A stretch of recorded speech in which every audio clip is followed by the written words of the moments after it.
Hello विद्यार्थियों, target with लक्ष्य की इस नई वीडियो में आप सभी का स्वागत है। तो आज से क्लास 12 केमिस्ट्री की क्लासेस जो है वो स्टार्ट की जा रही हैं। तो आज हम लोग यहाँ पर पहला चैप्टर यानी कि ठोस अवस्था, इसके बारे में जो है पढ़ेंगे। तो सबसे पहला टॉपिक यहाँ पर है पदार्थ, या फिर आप इसे बोल सकते हैं द्रव्य। यानी कि पदार्थ क्या होता है, इसके बारे में जो है आपको कक्षा 9 से पढ़ाया जा रहा है। यानी कि कोई भी ऐसी वस्तु जिसमें द्रव्यमान होता है और वह स्थान घेरती है, उसे हम लोग द्रव्य कहते हैं, या फिर आप बोल सकते हैं उसे जो है पदार्थ बोला जाता है। ये आपको जो है कक्षा 9 से पढ़ाया जा रहा है। तो आप लोग याद रखिएगा कि हर वह वस्तु जिसमें द्रव्यमान होता है और वह स्थान घेरती है, द्रव्य कहलाती है। तो अगर आप इसमें लिखना चाहें तो आप बता सकते हैं कि प्रत्येक वह वस्तु जिसमें द्रव्यमान होता है,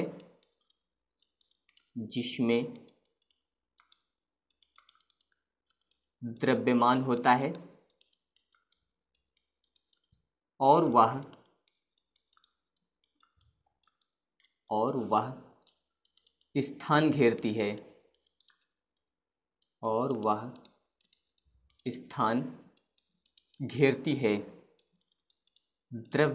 है, द्रव्य कहलाती है। तो ये आप लोग याद रखिएगा कि कोई भी ऐसी वस्तु जिसमें द्रव्यमान होता है और इसके अलावा वह जो है स्थान घेरती है, तो वो क्या कहलाती है, द्रव्य कहलाती है, या फिर आप बोल सकते हैं पदार्थ कहलाता है। अब इसके बाद सेकंड टॉपिक है द्रव्य की अवस्थाएं, यानी कि पदार्थ की कौन कौन सी अवस्थाएं होती हैं। इनके बारे में भी आपको पहले से पता होगा। अभी तक आपको 3 अवस्थाएं बताई गई हैं, ठोस, द्रव, गैस। यानी कि द्रव्य की जो अवस्थाएं होती हैं उसमें एक तो आप लोग याद रखिएगा ठोस, इसके अलावा दूसरी होती है द्रव, और इसके बाद तीसरी होती है गैस। ये आपको अभी तक पढ़ाई गई है। इसके अलावा जो है इसमें एक चौथी भी अवस्था होती है जिसे हम लोग बोलते हैं प्लाज्मा, इससे बोला जाता है प्लाज्मा। तो दूसरी अवस्था हो गई द्रव, तीसरी हो गई गैस, और चौथी अवस्था हो गई प्लाज्मा। तो ये जो है यहाँ पर द्रव्य की 4 अवस्थाएं हो गई, यानी कि ठोस, द्रव, गैस। इनके बारे में तो आपको पहले से भी बताया गया है। और यहाँ पर एक अवस्था आपको और पढ़ना है, प्लाज्मा। यानी कि प्लाज्मा कौन सी अवस्था होती है। तो सबसे पहले ध्यान दीजिए यहाँ पर ठोस, इसके बारे में जो आपको बताया गया अभी तक आप लोग याद रखेगा। इनका आयतन जो होता है वो निश्चित होता है, इसके अलावा आकार भी जो है वो निश्चित होता है। यानी कि आप बता सकते हैं ठोस का जो आयतन होता है, आयतन व आकार निश्चित होता है। तो ठोस जितने भी होते हैं उनका आयतन और आकार दोनों जो है यहाँ पर निश्चित होते हैं। इसके अलावा अगर हम लोग द्रव की बात करें तो इसका आयतन तो निश्चित होता है, लेकिन आकार जो होता है वो अनिश्चित होता है। तो आप इसके बारे में बता सकते हैं यहाँ पर कि आयतन जो होता है वो निश्चित होता है, आयतन निश्चित, और इसके अलावा आकार जो होता है वो अनिश्चित होता है, क्योंकि द्रव का जो है कोई आकार नहीं होता है। तो ये आप लोग याद रखिएगा। इसके अलावा गैस के बारे में आप लोग याद रखिएगा कि इसका आयतन और आकार दोनों ही अनिश्चित होते हैं। यहाँ पर आप बता सकते हैं आयतन व आकार दोनों ही जो है यहाँ पर अनिश्चित होते हैं। तो ये भी आप लोग इसके बारे में याद रखिएगा। इसके अलावा प्लाज्मा की बात करें तो ये जो है आंशिक रूप से आयनीकृत एक गैस है। आप बता सकते हैं कि यह आंशिक रूप से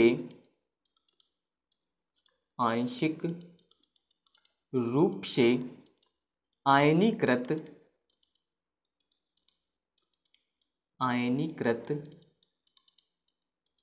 गैस है। तो ये आप लोग याद रखिएगा कि जो ठोस होते हैं इनका आयतन और आकार दोनों निश्चित होता है। इसके अलावा द्रव जो होते हैं इनका आयतन तो निश्चित होता है, लेकिन आकार अनिश्चित होता है, क्योंकि द्रव का जो है कोई भी आकार नहीं होता है। इसके अलावा अगर गैस की बात करें तो गैस के आयतन और आकार दोनों ही जो है यहाँ पर अनिश्चित होते हैं।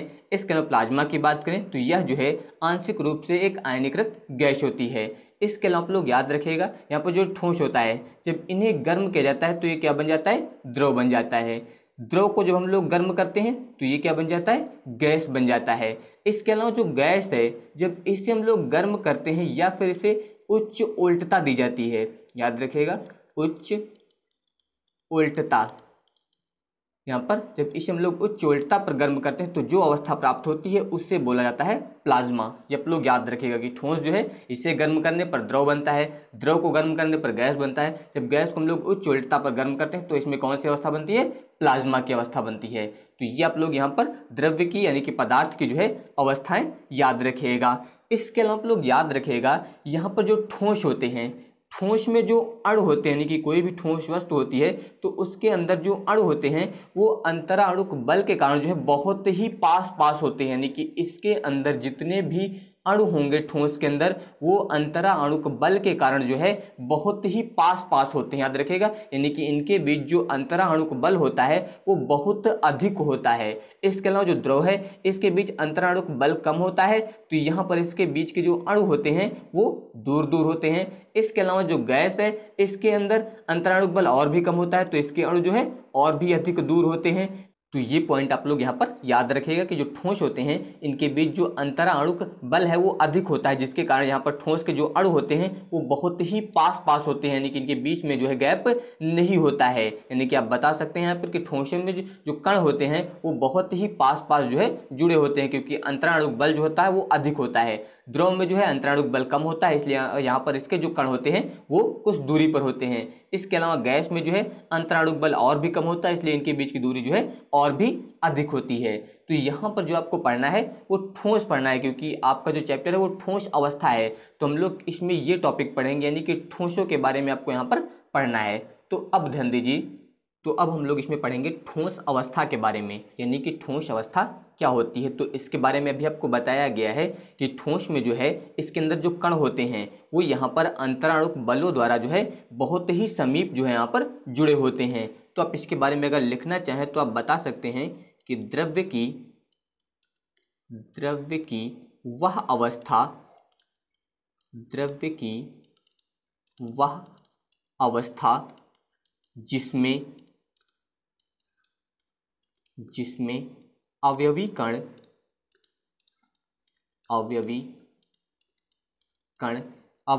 के बारे में आपको पता होना चाहिए। जैसे कि आप बोल सकते हैं अणु, परमाणु या फिर आयन, आप लिख सकते हैं यहाँ पर अवयवी कण जैसे कि अणु। इसके अलावा आप बता सकते हैं आयन या फिर परमाणु, ये आपके होते हैं अवयवी कण, ये हो जाएंगे। तो आप बता सकते हैं कि जो अवयवी कण होते हैं ये प्रबल अंतराणुक बल, प्रबल का मतलब मजबूत, प्रबल अंतराणुक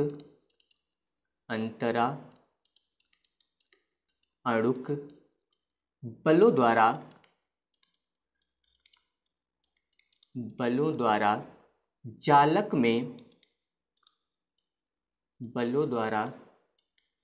जालक में समृत संकुलित रहते हैं, यानी कि पास पास जो है जुड़े रहते हैं। तो समृत संकुलित रहते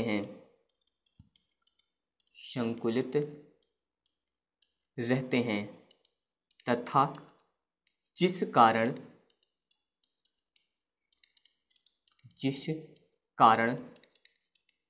गति करने में असमर्थ रहते हैं, क्योंकि बल जो होता है वो अधिक होता है, जिसके कारण कण जो होते हैं वो आपस में जुड़े होते हैं और गति करने में जो है असमर्थ होते हैं। तो ये आप लोग याद रखिएगा, असमर्थ रहते हैं। ठोस अवस्था कहलाती है, ठोस अवस्था कहलाती है। तो ये आप लोग याद रखिएगा कि द्रव्य की वह अवस्था जिसमें अवयवी कण जो है यानी कि अणु, आयन या फिर आप बोल सकते हैं परमाणु, प्रबल अंतराणुक बल, इसके बारे में याद रखिएगा कि प्रबल अंतराणुक बलों द्वारा जो है जालक में समृत संकुलित रहते हैं, यानी कि उस ठोस में जो है बहुत ही समीप जो है जुड़े रहते हैं, तथा जिस कारण जो है गति करने में असमर्थ रहते हैं, ठोस अवस्था कहलाती है। तो ये आप लोग यहाँ पर इसके बारे में याद रखिएगा। अब इसके बाद ध्यान दीजिए ठोसों का वर्गीकरण। तो ठोसों का जो वर्गीकरण है वो अवयवी कणों की व्यवस्था के आधार पर जो है दो प्रकार से किया जा सकता है। अवयवी कण यानी कि अणु, आयन या फिर जो परमाणु होते हैं, इनकी व्यवस्था के आधार पर जो है ठोसों का वर्गीकरण दो प्रकार से किया जा सकता है। तो आप अगर इसमें लिखना चाहें तो आप बता सकते हैं अवयवी कणों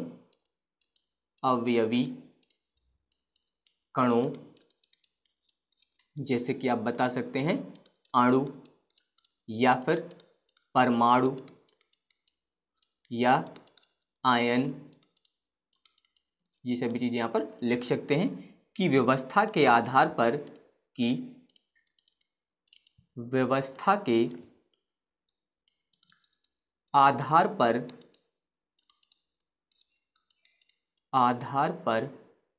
ठोस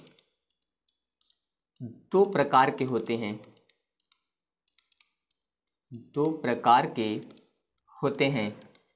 तो ये आप लोग इसके बारे में याद रखिएगा कि ठोस जो है ये अवयवी कणों की व्यवस्था के आधार पर जो है यहाँ पर दो प्रकार के होते हैं। अब इसके लिए आप लोग याद रखिएगा, पहला तो आप लोग यहाँ पर याद रखेंगे इसके बारे में, पहला होता है क्रिस्टलीय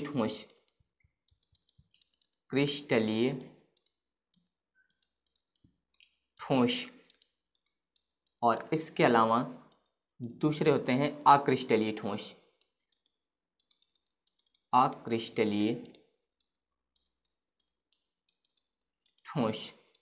तो यहाँ पर ये जो है अवयवी कणों की व्यवस्था के आधार पर दो प्रकार के होते हैं, क्रिस्टलीय और दूसरा अक्रिस्टलीय। तो यहाँ पर ध्यान दीजिए, इसमें बात हुई है अवयवी कणों की व्यवस्था की, तो इसके बारे में आप लोग याद रखिएगा कि जो क्रिस्टलीय ठोस होते हैं इनकी जो व्यवस्था होती है वो निश्चित व्यवस्था होती है। इसके अलावा नियमित पैटर्न होता है, यानी कि आप इसके बारे में याद रखिएगा। यहाँ पर जो अवयवी कण होते हैं इनमें जो है एक नियमित पैटर्न होता है, इसके अलावा ये जो है दीर्घपराशी होते हैं, ये आप लोग याद रखिएगा। नियमित पैटर्न होता है, इसके अलावा ये जो है दीर्घपराशी होते हैं। और यहाँ पर जो अक्रिस्टलीय ठोस होते हैं इनमें जो है नियमित पैटर्न और ये लघुपराशी होते हैं। नियमित पैटर्न और लघुपराशी आप बता सकते हैं, नियमित पैटर्न, लघुपराशी। इसके अलावा आप लोग याद रखेगा कि इनकी जो व्यवस्था होती है वो अनिश्चित होती है, या फिर बोल सकते हैं आप अनियमित व्यवस्था होती है। इसमें यहाँ पर आप बोल सकते हैं अनिश्चित व्यवस्था, और इनकी जो व्यवस्था होती है वो निश्चित होती है। तो ये आप लोग याद रखिएगा कि इनकी व्यवस्था जो होती है वो निश्चित होती है, क्योंकि पहले ही बताया गया था यहाँ पर कि अवयवी कणों की व्यवस्था के आधार पर। तो क्रिस्टलीय ठोस में जो अवयवी कण होते हैं इनकी व्यवस्था निश्चित होती है, और अक्रिस्टलीय ठोस में जो यहाँ पर अवयवी कण होते हैं उनकी व्यवस्था अनिश्चित होती है। इसके अलावा इसमें जो है नियमित पैटर्न जो है वो दीर्घपराशी होता है, और इसमें जो है नियमित पैटर्न वो लघुपराशी होता है। इसके लिए आप फिगर ध्यान दीजिए, तो आप यहाँ पर इसे जो है बहुत ही अच्छे से समझ लेंगे। तो ये यहाँ पर ध्यान दीजिए, ये क्रिस्टलीय ठोस के लिए है और ये यहाँ पर अक्रिस्टलीय ठोस के लिए। तो इसमें ध्यान दीजिए जो क्रिस्टलीय ठोस है इसमें जो अवयवी कण दिए गए हैं ये ध्यान दीजिए इनकी यहाँ पर जो है एक निश्चित व्यवस्था दी गई है, यानी कि ध्यान दीजिए एक क्रम से यहाँ पर लगे हुए हैं, यानी कि इनका एक पैटर्न जो है यहाँ पर निश्चित है। इसके अलावा ध्यान दीजिए बताया गया था नियमित पैटर्न दीर्घपराशी। दीर्घपराशी का मतलब ध्यान दीजिए ये यहाँ पर स्टार्टिंग पॉइंट है और ये यहाँ पर इसका एंड पॉइंट है, यानी कि शुरू और इसके अलावा अंत दोनों के बीच में ध्यान दीजिए यहाँ पर जो इसका एक क्रम है वो निश्चित है, यानी कि यहाँ पर ये लॉन्ग टाइम तक वही पैटर्न चल रहा है, इसीलिए बताया गया था नियमित पैटर्न दीर्घपराशी। लेकिन इसमें ध्यान दीजिए यहाँ पर कोई पैटर्न ही नहीं है, अगर कोई पैटर्न है भी तो बस ध्यान दीजिए कुछ दूरी तक ही है, उसके बाद वो पैटर्न भी समाप्त। जैसे कि यहाँ पर ध्यान दीजिए ये दोनों एक साथ दिए गए हैं लेकिन यहाँ पर आगे नहीं दिया गया है, तो इसका मतलब ये नियमित पैटर्न जो है लघुपराशी है, यानी कि यहाँ पर प्रारंभ कहीं और है और अंत कहीं और पर है। इसके अलावा यहाँ पर जितने भी अवयवी कण ध्यान दीजिए वो सभी बिखरे हुए हैं इधर उधर, यानी कि इनकी व्यवस्था जो है निश्चित नहीं है, यानी कि अनिश्चित है। लेकिन इसमें ध्यान दीजिए जितने भी अवयवी कण है वो सभी एक रूप से व्यवस्थित किए गए हैं, एक निश्चित दिशा में जो है व्यवस्थित हैं। तो यहाँ पर इनकी व्यवस्था जो होती है वो निश्चित होती है, और जो अक्रिस्टलीय कण होते हैं, जो अक्रिस्टलीय ठोस होते हैं, उनमें जितने भी अवयवी कण होते हैं आपके उसमें जो है उनकी व्यवस्था निश्चित नहीं होती है। तो ये आप लोग यहाँ पर इसके बारे में याद रखिएगा। इसके अलावा अगर यहाँ पर इन्हें परिभाषित करना चाहें आप क्रिस्टलीय ठोस को, तो आप बता सकते हैं इसमें जो अवयवीकरण होते हैं उनकी व्यवस्था निश्चित होती है। इसके अलावा ये जो है नियमित पैटर्न जो है इसमें दीर्घपराशी होता है। इसके अलावा जो अक्रिस्टलीय ठोस है इसमें बता सकते हैं आप यहाँ पर कि जो अवयवीकरण होते हैं इनकी व्यवस्था अनिश्चित होती है। इसके अलावा नियमित पैटर्न जो है यहाँ पर लघुपराशी होता है। तो ये आप लोग याद रखिएगा। तो अब ध्यान दीजिए इसमें कुछ पॉइंट। अब यहाँ पर जो हम लोग क्रिस्टलीय और अक्रिस्टलीय ठोसों के सभी गुणों को जो है पॉइंट वाइज समझेंगे। तो सबसे पहला गुण तो आप समझ सकते हैं परिभाषा के अनुसार, यानी कि जो अभी आपको बताया गया था कि इनकी व्यवस्था जो होती है वो निश्चित होती है, यानी कि इनकी जो ज्यामिति होती है वो भी निश्चित होती है। तो आप यहाँ पर लिखना चाहें तो आप बता सकते हैं अवयवी कणों की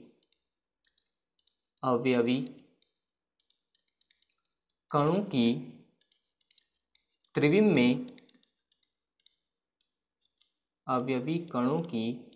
में एक निश्चित व्यवस्था होती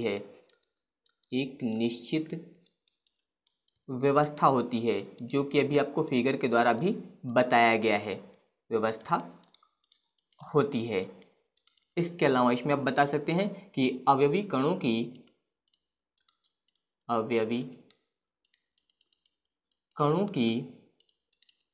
त्रिविम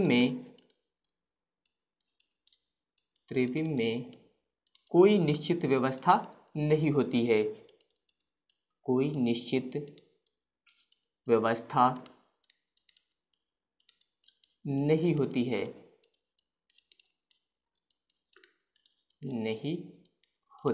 तो ये आप लोग याद रखिएगा। इसके अलावा आपको बताया गया था कि क्रिस्टलीय ठोस में जो है यहाँ पर पैटर्न जो होता है वो दीर्घपराशी होता है और इसमें पैटर्न जो होता है वो लघुपराशी होता है, यानी कि आप बता सकते हैं कि कणों की दीर्घपराशी व्यवस्था होती है। आप बता सकते हैं यहाँ पर कि कणों की दीर्घपराशी व्यवस्था और इसके अलावा आप अक्रिस्टलीय में बता सकते हैं लघुपराशी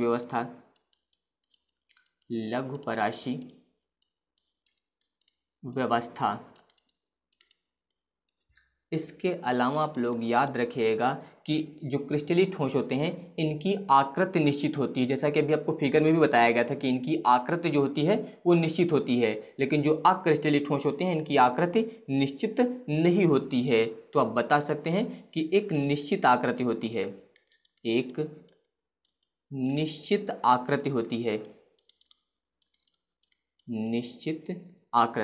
और इसमें आप बता सकते हैं कि आकृति जो होती है वो अनिश्चित होती है। तो आप लिख सकते हैं यहाँ पर अनिश्चित आकृति, यानी कि आकृति जो होती है वो अनिश्चित होती है। इसके अलावा आप लोग याद रखिएगा कि जो क्रिस्टलीय ठोस होते हैं इनका गलनांक निश्चित होता है। निश्चित का मतलब जैसे कि आपको बता दिया गया है कि अगर ये मान लीजिए यहाँ पर 34 डिग्री सेल्सियस पर गलेगा तो यहाँ पर इसका गलनांक जो होगा फिर ये निश्चित रहेगा, फिर इससे कम पर ये नहीं गलेगा, ना ही इससे अधिक पर, यानी कि 34 डिग्री सेल्सियस पर ये क्रिस्टलीय ठोस जो होंगे वो पूरा गल जाएंगे। लेकिन जो अक्रिस्टलीय ठोस होते हैं इनका गलनांक निश्चित नहीं होता। जैसे कि मान लीजिए प्लास्टिक ले लीजिए, तो प्लास्टिक जो है एक अक्रिस्टलीय ठोस है और उसका कोई गलनांक जो है निश्चित नहीं होता है। तो आप यहाँ पर इसके बारे में बता सकते हैं कि गलनांक जो होता है वो निश्चित होता है, गलनांक निश्चित होता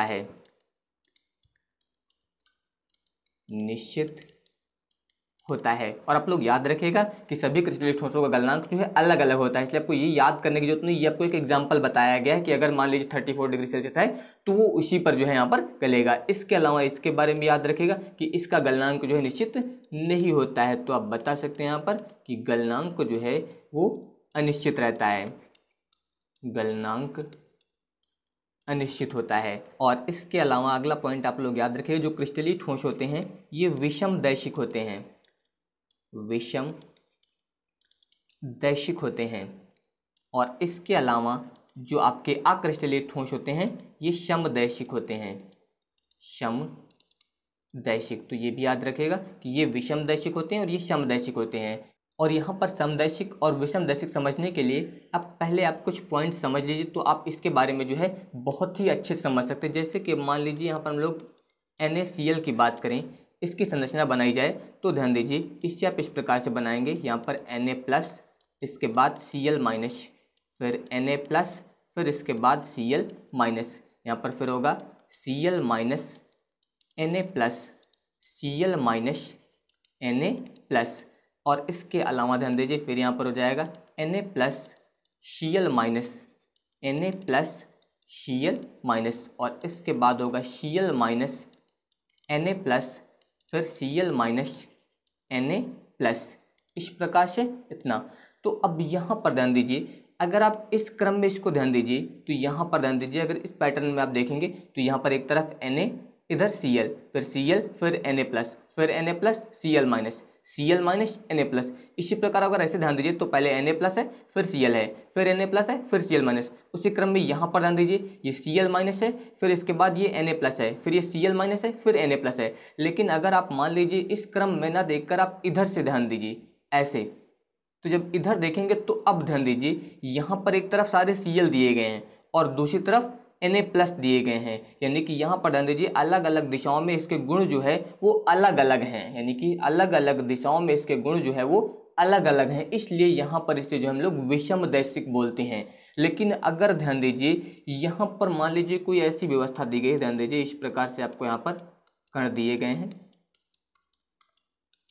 ऐसे, यहाँ पर आपको बहुत सारे जो है कण दे दिए गए हैं। इसके अलावा ये दूसरे प्रकार के दिए गए हैं यहाँ पर।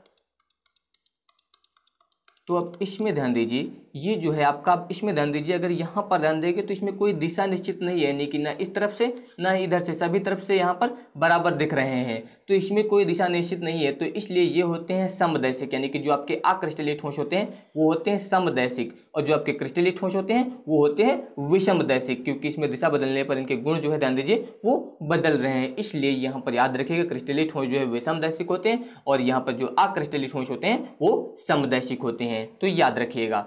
अब इसके बाद अगला पॉइंट ध्यान दीजिए, इसमें याद रखिएगा काटने पर जो है इसमें स्पष्ट विदलन होता है। यहाँ पर आप बता सकते हैं काटने पर स्पष्ट विदलन, और इसके अलावा इसमें जो है काटने पर अस्पष्ट विदलन होता है, अस्पष्ट विदलन।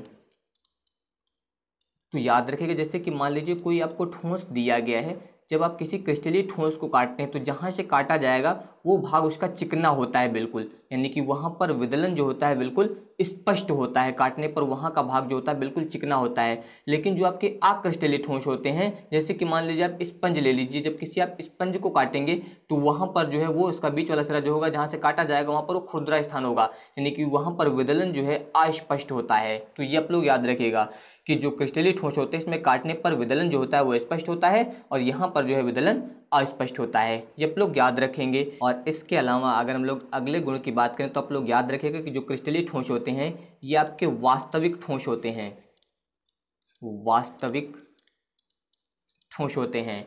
इसके अलावा जो आपके अक्रिस्टलीय ठोस हैं ये जो है यहाँ पर याद रखेगा कि आभासी ठोस होते हैं, आभासी ठोस, या फिर आप इसके बारे में बता सकते हैं ये जो है अतिशीतित द्रव होते हैं, अतिशीतित द्रव।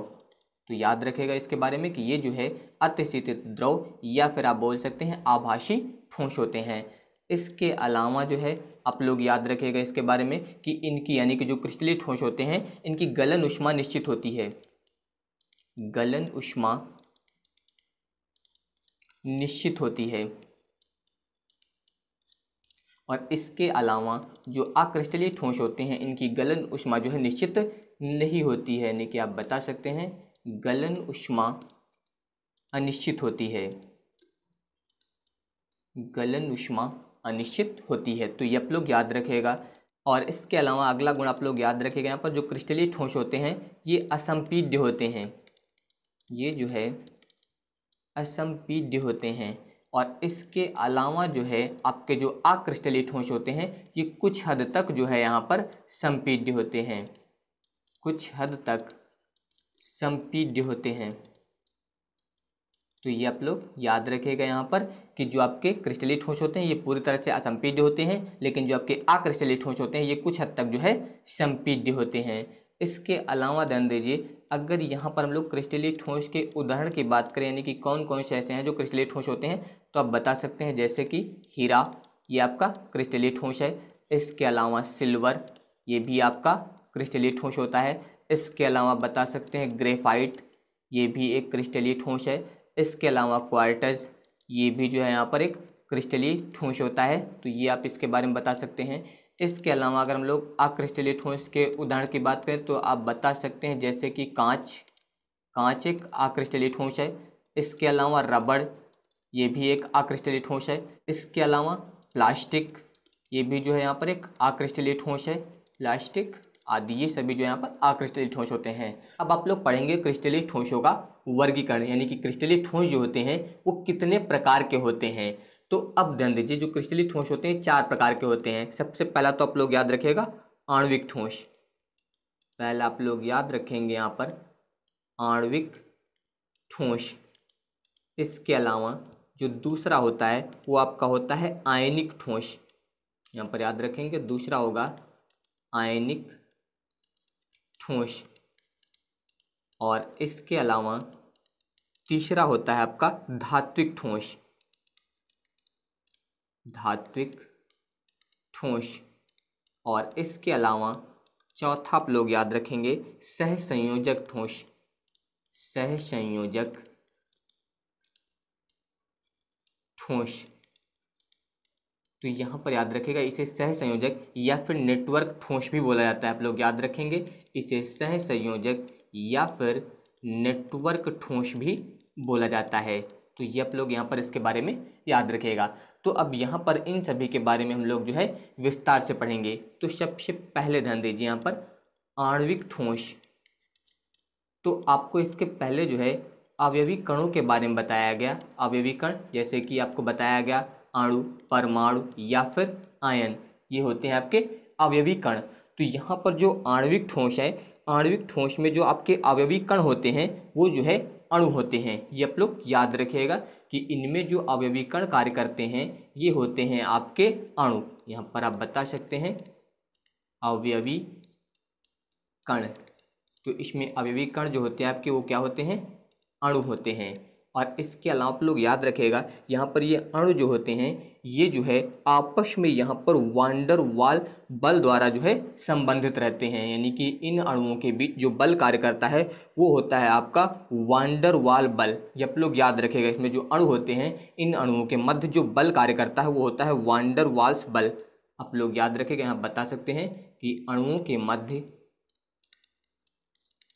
अणुओं के मध्य जो बल कार्य करता है उसे हम लोग बोलते हैं वांडर वाल बल्स। याद रखिएगा वांडर वाल्स बल। ये बल जो है यहाँ पर इन अणुओं के मध्य कार्य करता है। तो आप लोग आणविक ठोस के बारे में याद रखिएगा कि इसमें जो अवयवी कण होते हैं वो क्या होते हैं, अणु होते हैं। इसके अलावा इन अणुओं के मध्य कौन सा बल कार्य करता है, वांडर वाल बल कार्य करता है। और इसके अलावा जो आणविक ठोस होते हैं ये मृदु होते हैं, इसके अलावा इनका गलनांक कम होता है। इसके अलावा आप लोग ये भी याद रखिएगा कि ये जो है विद्युत के कुचालक होते हैं, यानी कि आप बता सकते हैं कि ये जो है मृदु तथा निम्न गलनांक वाले होते हैं, निम्न गलनांक वाले होते हैं। इसके अलावा ये जो है विद्युत के कुचालक होते हैं, ये विद्युत के कुचालक होते हैं, कुचालक होते हैं। अगर यहाँ पर आप एग्जाम्पल की बात करें तो यहाँ पर जो है आप आणविक ठोस के बारे में बता सकते हैं। यहाँ पर जैसे कि आप बता सकते हैं H2, इसके अलावा आप बता सकते हैं इसमें HCl, ये जो है आणविक ठोस होता है। इसके अलावा आप बता सकते हैं यहाँ पर CL4, ये भी जो है एक आणविक ठोस होता है आपका। इसके अलावा I2, ये भी जो है आपका एक आणविक ठोस होता है, यानी कि ये जितने होते हैं यहाँ पर ये सभी आणविक ठोस होते हैं। तो ये आप लोग इनके बारे में याद रखिएगा। तो अगर यहाँ पर आप लिखना चाहें तो आप इस प्रकार से भी लिख सकते हैं। आप बता सकते हैं आणविक ठोस के बारे में कि इनमें जो है अणुओं के मध्य, याद रखिएगा इनमें अणुओं के मध्य जो है वो वांडर वाल बल जो है उपस्थित होते हैं। इसके अलावा जो है यहाँ पर वांडर वाल बल उपस्थित होने के कारण ये जो है मृदु तथा निम्न गलनांक वाले होते हैं और ये जो है विद्युत के कुचालक होते हैं। और इसके एग्जाम्पल आप बता सकते हैं H2, HCl, CCl4, इसके अलावा I2, ये सभी जो है आणविक ठोस होते हैं। तो इस प्रकार से आप यहाँ पर इसके बारे में बता सकते हैं। अब इसके बाद ध्यान दीजिए सेकेंड, यानी कि आयनिक ठोस। आयनिक ठोस, तो यहाँ पर आप लोग याद रखें, जो आयनिक ठोस होते हैं इनके जो अवयवी कण होते हैं वो आयन होते हैं। इसमें जो आपके अवयवी कण होंगे वो क्या होंगे? आयन होंगे। और यहाँ पर आयन जो है वो धनायन और ऋणायन दोनों हो सकते हैं। ये आप लोग याद रखेगा, यहाँ पर अवयवी कण जो होंगे वो आयन होंगे। आयन कैसे हो सकते हैं आपके? धनायन या फिर जो है यहाँ पर ऋणायन, दोनों में से कोई भी हो सकते हैं। तो यहाँ पर इसमें जो अवयवी कण कार्य करते हैं वो कौन से होते हैं? धनायन और ऋणायन होते हैं। ये आप लोग याद रखेगा। और यहाँ पर जो है इनके बीच जो आकर्षण बल कार्य करता है वो होता है आपका स्थिर वैद्युत बल। यहाँ पर आप बता सकते हैं अवयवी कणों के मध्य जो है, अवयवी कणों के मध्य जो बल कार्य करता है वो होता है आपका स्थिर वैद्युत बल। स्थिर वैद्युत बल। तो ये आप लोग याद रखिएगा इसमें कि जो आयनिक ठोस होते हैं इसमें जो अवयवी कण होते हैं वो आपके आयन होते हैं, यानी कि धनायन या फिर ऋणायन बोल सकते हैं। और यहाँ पर इनके मध्य जो बल कार्य करता है वो होता है स्थिर वैद्युत बल। यहाँ पर याद रखिएगा कि स्थिर वैद्युत बल कार्य करने के कारण ये जो है यहाँ पर बहुत ही कठोर होते हैं। ये भी आप लोग याद रखिएगा कि ये जो है कठोर होते हैं, कठोर होते हैं, यानी कि इनके बीच जो है स्थिर वैद्युत बल कार्य करता है जिसके कारण ये जो है कठोर होते हैं। इसके अलावा इनके गलनांक जो होते हैं वो उच्च होते हैं। जैसे आपको आणविक ठोस बताया गया था, इसमें गलनांक जो थे वो निम्न थे, लेकिन इनके गलनांक जो होते हैं वो उच्च होते हैं। तो आप बता सकते हैं यहाँ पर कि गलनांक जो है उच्च होते हैं, गलनांक उच्च होते हैं। तो ये आप लोग याद रखिएगा यहाँ पर कि जो आयनिक ठोस होते हैं इनके गलनांक जो होते हैं उच्च होते हैं। इसके अलावा आप लोग याद रखिएगा कि गलित अवस्था या फिर जलीय विलयन में ये जो है विद्युत के चालक होते हैं। तो आप इसमें बता सकते हैं कि ये जो है गलित अवस्था या जलीय विलयन, जलीय विलयन में जो है विद्युत के चालक होते हैं, में विद्युत के चालक होते हैं। क्योंकि इसके पहले जो आपको बताया गया था वो कुचालक थे। ध्यान दीजिए, यहाँ पर बताया गया था ये क्या होते हैं? विद्युत के कुचालक होते हैं, लेकिन ये जो है गलित अवस्था या फिर जलीय विलयन में जो है विद्युत के चालक होते हैं। तो ये आप लोग आयनिक ठोस के बारे में याद रखिएगा। इसके अलावा अगर यहाँ पर इसके एग्जाम्पल की बात करें तो आप इसमें बता सकते हैं जैसे NaCl जो होता है ये एक आयनिक ठोस होता है। इसके अलावा बता सकते हैं यहाँ पर KNO3, यहाँ पर ये भी जो है एक आयनिक ठोस होता है। तो ये आप लोग याद रखिएगा इसके बारे में। इसके अलावा आप बता सकते हैं इसमें जैसे कि CaO, ये भी आपका आयनिक ठोस होता है। इसके अलावा जो है यहाँ पर Na2SO4, आप बता सकते हैं Na2SO4, ये भी जो है आपका एक आयनिक ठोस होता है।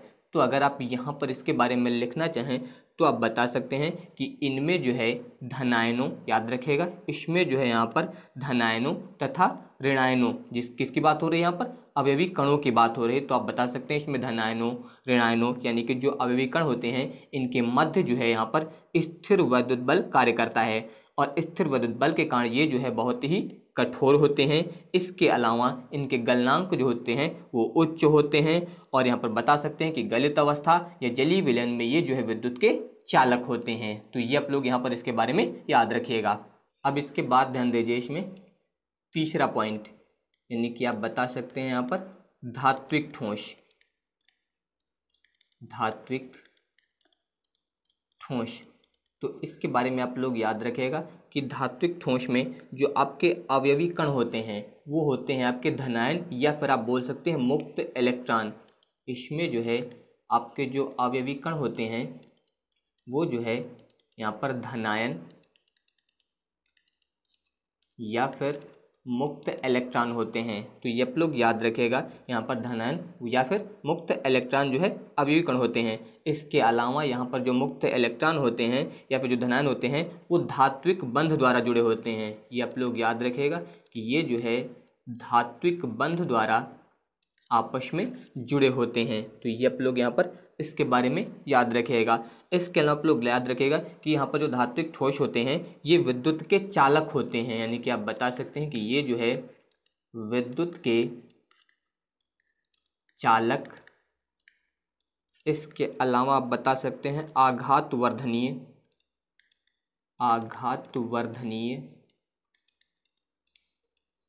और इसके अलावा आप बता सकते हैं और तन्य होते हैं,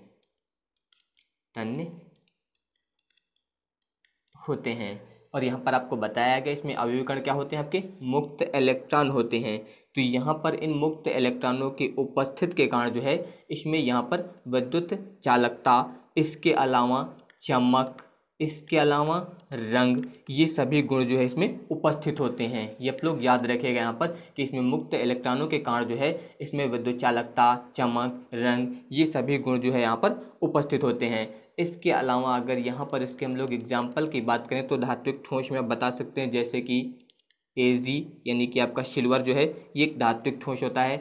Fe यानी कि आयरन, ये भी आपका एक धात्विक ठोस है।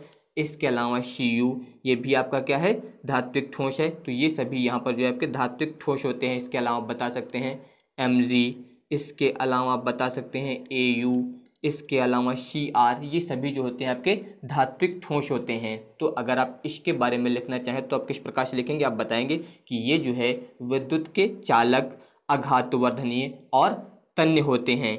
और इसके अलावा बता सकते हैं इसमें कि विद्युत चालकता, चमक, रंग, ये सभी गुण जो होते हैं इसमें मुक्त इलेक्ट्रॉनों की उपस्थिति के कारण यहाँ पर होते हैं। अब इसके बाद ध्यान दीजिए चौथा यानी कि सहसंयोजक ठोस, सहसंयोजक, या फिर इससे आप बोल सकते हैं नेटवर्क ठोस, तो इसके बारे में आप लोग याद रखिएगा। इसमें जो अवयवी कण होते हैं आपके वो परमाणु होते हैं, यानी कि इसमें जो अवयवी कण कार्य करते हैं वो क्या होते हैं, आपके परमाणु होते हैं। और इसमें जो परमाणु होते हैं वो आपस में जो है सहसंयोजक बंध द्वारा जुड़े होते हैं, यानी कि परमाणुओं के मध्य जो यहाँ पर बंध होता है वो होता है आपका सहसंयोजक बंध, सहसंयोजक बंध। तो ये आप लोग याद रखिएगा यहाँ पर कि सहसंयोजक के नेटवर्क ठोस जो होते हैं इसमें अवयवी कण आपके क्या होते हैं, परमाणु होते हैं। इसके अलावा ये परमाणु जो होते हैं ये आपस में सहसंयोजक बंध द्वारा जो है जुड़े होते हैं, ये आप लोग याद रखिएगा। इसके अलावा जो है यहाँ पर इन्हें क्या कहा जाता है, सहसंयोजक क्रिस्टल, या फिर इन्हें क्रिस्टल ठोस भी कहते हैं। याद रखिएगा इन्हें जो है सहसंयोजक ठोस या फिर क्रिस्टल ठोस भी कहा जाता है, ये आप लोग याद रखेंगे। इसके अलावा इनके गलनांक जो होते हैं वो उच्च होते हैं। आप बता सकते हैं कि इनके गलनांक उच्च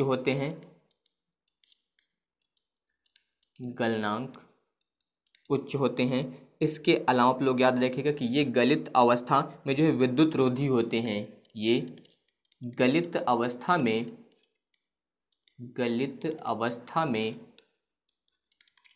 विद्युत रोधी होते हैं,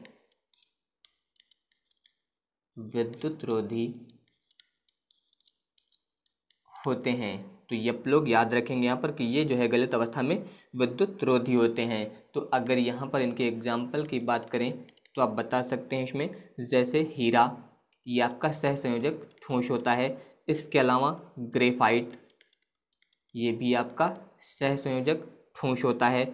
इसके अलावा बता सकते हैं सिलिकॉन कार्बाइड, ये भी आपका जो है सहसंयोजक ठोस होता है। याद रखिएगा सिलिकॉन कार्बाइड ये जो है आपका सहसंयोजक ठोस होता है। तो आप लोग याद रखिएगा इसके बारे में कि इसमें जो है आपके अवयवी कण क्या होते हैं, परमाणु होते हैं, और ये जो है सहसंयोजक बंध द्वारा जुड़े होते हैं, यानी कि यहाँ पर जो है परमाणुओं के मध्य जो है प्रबल तथा दिशात्मक जो है सहसंयोजक बंध होते हैं, ये आप लोग याद रखेंगे। इसके अलावा आपको बताया कि इन्हें जो है सहसंयोजक या फिर क्रिस्टल ठोस कहते हैं।